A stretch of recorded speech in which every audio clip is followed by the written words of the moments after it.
बिस्मिल्लाहिर्रहमानिर्रहीम। अस्सलाम वालेकुम नाज़रीन, आप यूट्यूब चैनल देख रहे हैं। मैं इमरान ख़ान हूँ। दो विक्ट्री स्पीच हुई हैं और उन दोनों के ऊपर मुझे बात करनी है। एक तो नवाज़ शरीफ ने की है, एक इमरान ख़ान साहब ने की है। दोनों पे बात करता हूँ, लेकिन पहले ज़रा आलमी मीडिया की बात कर लें। आलमी मीडिया जो रिपोर्टिंग कर रहा है वो पाकिस्तान के लिए अच्छी नहीं है और आलमी मीडिया पाकिस्तान में होने वाले इंतखाबात को धांधली ज़दा इंतखाबात और मशकूक इंतखाबात करार दे रहा है। और जो यहाँ पे इंसानी हुकूक़ की खिलाफ वर्जियाँ की गई हैं, जो गिरफ़्तारियाँ हुई हैं, जिस तरीके से तशद्दुद के वाक़यात हुए हैं, उनको भी रिपोर्ट कर रहा है और साथ ही इलेक्शन की क्रेडिबिलिटी के ऊपर सवालात उठाए जा रहे हैं। ये दुनिया भर का मीडिया रिपोर्ट कर रहा है जो पाकिस्तान में मौजूद था। इंटरनेट की और मोबाइल फ़ोन की बंदिश को भी शकूक व शुबहात की नज़र से देखा जा रहा है और ये सारी चीज़ें आलमी मीडिया में रिपोर्ट होने के बाद अब आलमी सतह पर रिएक्शन आना शुरू हो गया है। रिएक्शन किस लेवल का है इसके ऊपर बाकायदा मेरे पास सारी स्टोरी मौजूद है, मुख्तलिफ़ अखबारात से हमने उठाई है और उसको फिर हमने ट्रांसलेट किया ताकि आपके सामने हम रखें कि अमेरिका क्या कह रहा है, यूरोप क्या कह रहा है, यूरोपीय यूनियन क्या कह रहा है, यूके ने इसके बारे में क्या मौक़िफ़ अपनाया है।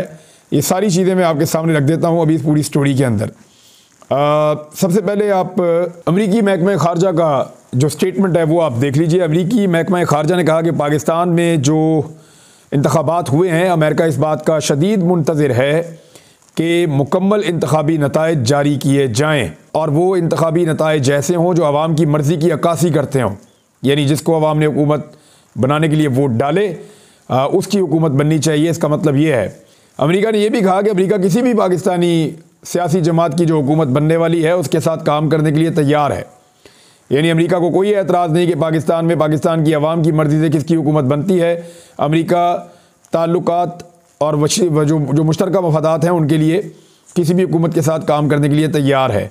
अमेरिका ने मज़ीद कहा कि जो कुछ भी बैनुल-अक़वामी मुबस्सरीन वहाँ पे गए और जो कुछ भी वहाँ का लोकल मीडिया, मकामी मीडिया और मुबस्सरीन जो इन्फॉर्मेशन दे रहे हैं, उनसे अमेरिका ने यह अख़ज़ किया है कि इन इंतखाबात में इज़हार राय की आज़ादी यानी फ्रीडम ऑफ स्पीच नहीं थी और साथ ही साथ जो है वो लोगों को जलसे जुलूस करने की इजाज़त नहीं थी, पुरअमन तौर पे लोगों को जमा होने की इजाज़त नहीं थी और बहुत सारी गैर ज़रूरी पाबंदियाँ पाकिस्तान में लगाई गई हैं जो नहीं लगनी चाहिए थीं।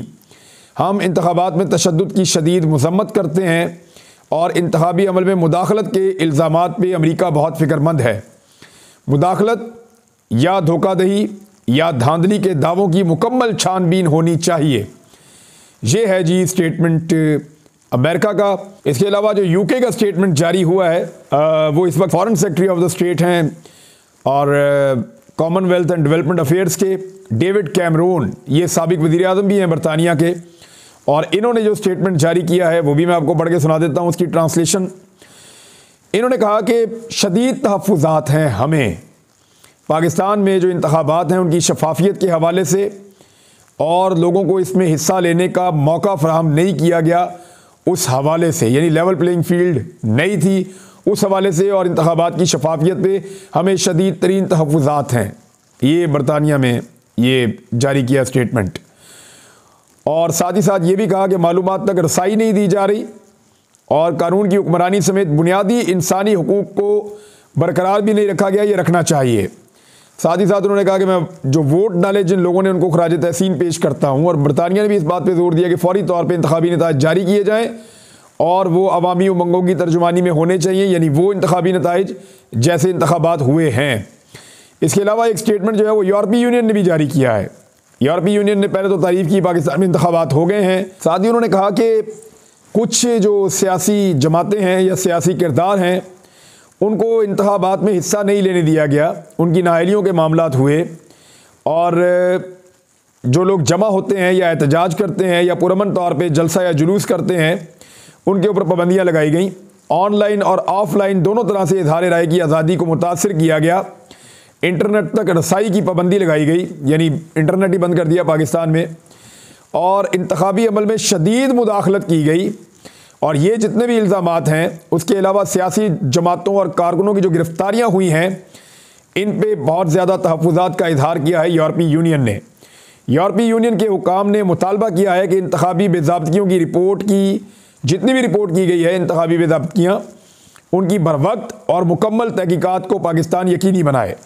ये जी आपको अमेरिका का, बरतानिया का, यूरोपीय यूनियन का रद्द-ए-अमल आपके सामने आ गया है। पाकिस्तान में जो लोग मियां नवाज शरीफ के सपोर्टर थे वो भी ये कह रहे हैं कि मियां नवाज शरीफ साहब ने गलत काम कर दिया है और उन्हें हरगिज़ ये नहीं करना चाहिए था।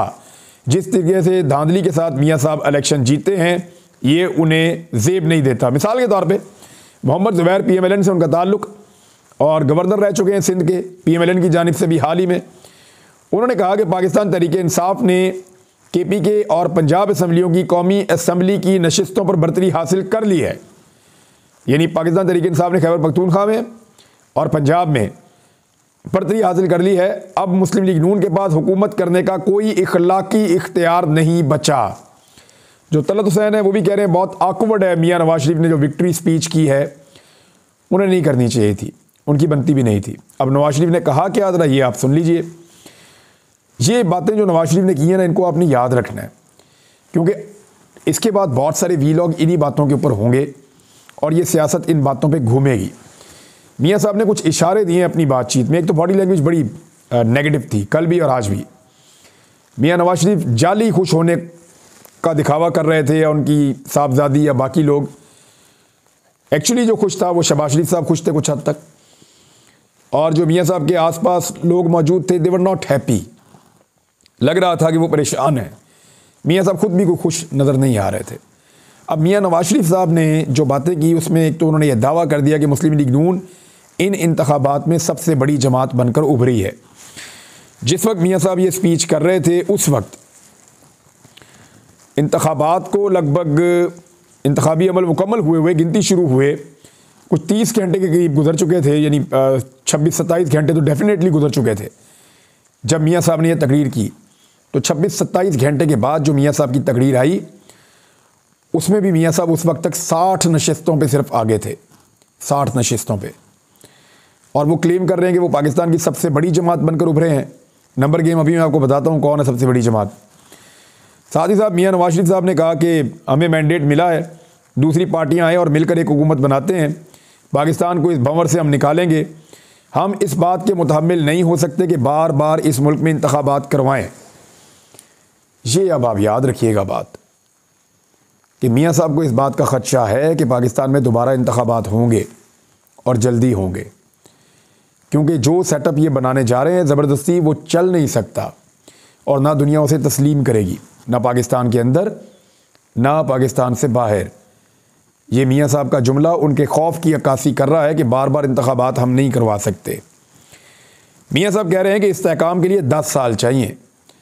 यानी अब वो जिनसे उनका वादा हुआ, वईद हुए, जिनके साथ मियां साहब के मरासिम हैं, मियां साहब उन्हें ये कह रहे हैं कि लंदन से भी जब मियां साहब आए तो बड़े ख्वाब उन्होंने देख लिए थे, वो पूरे नहीं हुए। अब वो नया ख्वाब देख रहे हैं कि 10 साल तो हमें दें कम से कम, ताकि हम मुल्क के मसाइल ठीक करें। साथ ही उन्होंने कहा कि मैं लड़ाई नहीं करना चाहता। उन्हें ये आइडिया है कि पाकिस्तान तहरीक इंसाफ कभी भी हार नहीं मानेगी। वो अपनी जिन सीटों पे उनको ज़बरदस्ती हराया गया वो इस फाइट बैक करेंगे, और वो लीगल फ़ाइट भी करेंगे, एहतजाज भी करेंगे पुरअमन, और वो आवाज़ उठाएंगे और वो कोशिश करेंगे कि जो सीटें उनसे छीनी गई हैं वो उन्हें वापस मिल जाएं। तो ऐसे में मियां साहब बहुत डिफेंसिव हुए। उन्होंने कहा जी मैं लड़ाई नहीं करना चाहता, पाकिस्तान अफोर्ड नहीं कर सकता, सब मिलजुल कर बैठ जाते हैं। साथ ही मियां साहब ने अपने मुमकिन इत्तेहादियों के नाम भी बता दिए। MQM मियां साहब की इत्तेहादी होगी, पीपल्स पार्टी मियां साहब की इत्तेहादी होगी, और जमीयत उलमा इस्लाम मियां साहब की इत्तेहादी होगी, और मियां साहब की अपनी जमात। ये 4 जमातें बड़े इत्तेहादी मिलकर हुकूमत बनाने जा रहे हैं। बलूचिस्तान से भी कुछ लोगों को मियां साहब शामिल कर सकते हैं। अब ज़रा आप गौर कीजिए कि इन्होंने पिछले दिनों एक दूसरे के साथ किया क्या है, वो मैं आपको बाद में बताता हूँ, लेकिन पहले मियां साहब की बात सुन लें। एक और क्लेम किया मियां साहब ने। नवाज शरीफ कहते हैं कि सियासत इबादत समझ कर करें और आवाम की मुश्किलात के हल के लिए काम करें। बात यह है कि आप चोरी का पैसा पहले इकट्ठा करें और उसको फिर आप सदका और खैरात में इस्तेमाल करें, तो आपका सदका और खैरात जो है वो कबूल हो जाएगा। यानी आप चोरी करें, डकैती मारें, लूट मार करें और लोगों से पैसा छीन कर ले आएँ, उसको इकट्ठा कर लें, लोगों का हक मार के पैसा इकट्ठा कर लें और फिर उस पैसे से आप सदकात और खैरात करें, तो आपको लगता है कि आपको सवाब मिल रहा है। तो मियाँ साहब आप चोरी करके हुकूमत बना रहे हैं, चोरी करके हुकूमत में आ रहे हैं, डकैती मारी है आपने अवाम के मैंडेट पे, लोगों ने आपको वोट नहीं डाला, आप 20-25 सीटों से ऊपर कभी भी नहीं जा सकते थे जो आपके हालात थे। ऐसी सूरत हाल में जब दर्जनों सीटें आपने छीन कर ली हैं ज़बरदस्ती जोर लगा के, सेलेक्टेड बन के, तो चोरी करके जो हुकूमत आप लेकर आ रहे हैं तो इबादत समझ के आप खिदमत कैसे करेंगे? आप नहीं कर पाएंगे मियाँ साहब, क्योंकि आप बदनीयती के साथ आए हैं तो आपका काम भी वैसे ही रहेगा और ये आने वाले दिनों में नजर आ जाएगा सबको। अब आ जाए जी, इमरान खान साहब ने विक्ट्री स्पीच किया। अच्छा, नवाज शरीफ साहब ने विक्ट्री स्पीच की ना, इसको ऑकवर्ड करार दिया। तलत हुसैन ने भी, बाकी लोगों ने भी, और सहाफ़ी भी कह रहे हैं कि 60 सीटों के साथ कौन सी विक्ट्री स्पीच होती है। ये तो मियाँ साहब ने अपने साथ ज़्यादती की है और पाकिस्तानी सियासी तारीख के अंदर एक और गंद मार दिया है मियाँ नवाज शरीफ साहब ने। सिर्फ मियाँ साहब को इस बात का ज़ोम है कि उनको सीटें और दिलवा दी जाएंगी और उससे वो हुकूमत बना लेंगे। ऐसा लगता नहीं है कि मियाँ साहब हुकूमत बना के भी इंजॉय कर पाएंगे। अब आ रहे हैं इमरान खान ने क्या कहा। इमरान खान ने क्लियरली कहा कि पाकिस्तान तहरीक इंसाफ ने कौमी असम्बली की 170 से ज़ायद नशिस्तें जीत कर 2/3 अक्सरियत हासिल कर ली है।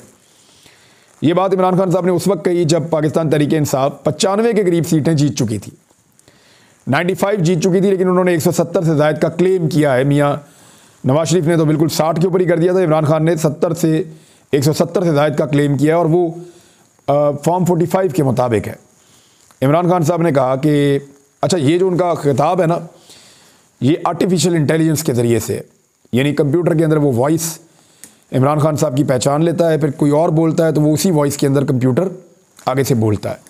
तो अल्फाज इमरान खान साहब के हैं, बोल कोई और रहा है, और लहजा और आवाज़ कंप्यूटर इमरान खान की आवाज़ में कन्वर्ट कर रहा है।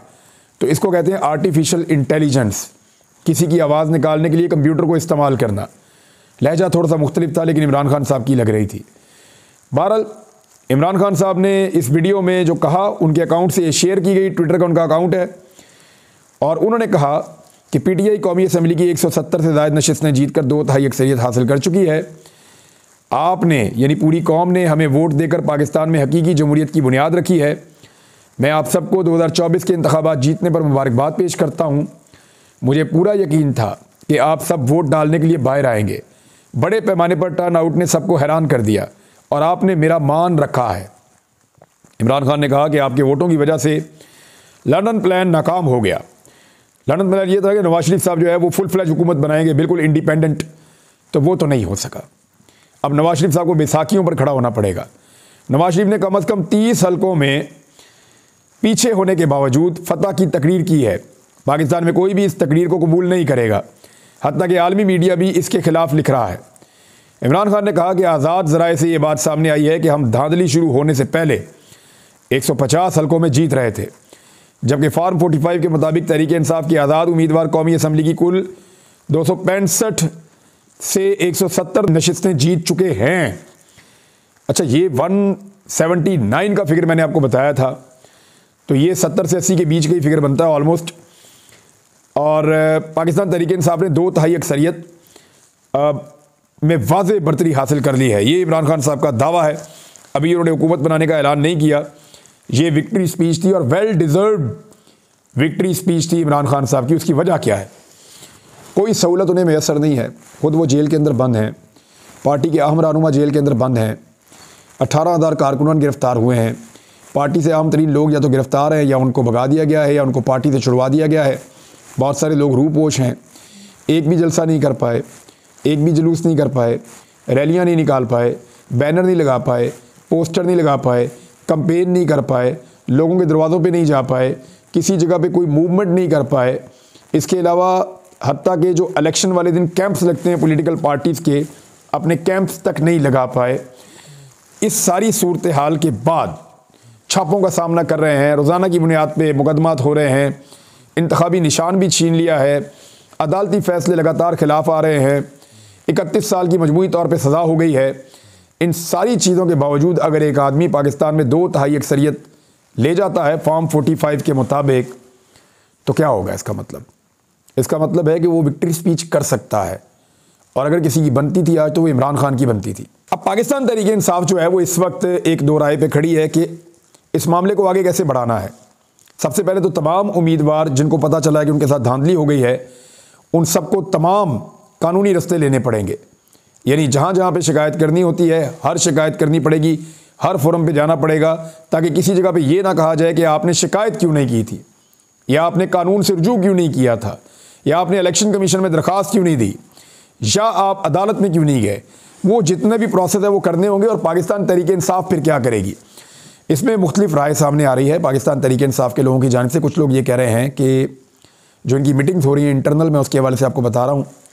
कुछ लोगों ने ये तजवीज़ दी है कि सबको कहा जाए कि इस्लामाबाद की जानिब मार्च करें, सुप्रीम कोर्ट के सामने आ जाएं और इंसाफ मांगें, और इसके ऊपर एक कमीशन बनवाएं, वाइट पेपर जारी करें और इन सारे हल्कों को खुलवाएं फौरी तौर पे, और यहाँ पे एक प्रॉपर इन्वेस्टिगेशन हो और ये हल्के वापस लिए जाएं PMLN से। एक तो ये है। और दूसरी तजवीज़ ये है कि इसके अंदर हमें टाइम फ्रेम भी देना चाहिए कि इतने दिनों के अंदर आप ये कर दें। आलमी मीडिया को भी इस सारी सूरत हाल पे बताना चाहिए, जो आलमी मुबस्सरीन मौजूद हैं उनको भी बताना चाहिए। हर फोरम के ऊपर इस धांधली को बेनकाब करना चाहिए। ये अब PTI के अंदर मुख्तलिफ तजावीज़ आ रही हैं। एक दो दिन में ये इनको एक आधे दिन में फ़ाइनल कर लेंगे इन चीज़ों को, लेकिन असल जो मामला है वो इमरान खान साहब तय करेंगे। जब पार्टी के रहनुमा इमरान खान साहब से बिलमुशाफा मिलकर उनके साथ सारी सिचुएशन शेयर करेंगे, तो तब जो इन्फॉर्मेशन इमरान खान साहब की तरफ से निकलेगी, या इमरान खान साहब जो कहेंगे जेल में बैठ के, वही होगा और वही आगे बढ़ाएगा इस मामले को, इलेक्शन वाले को।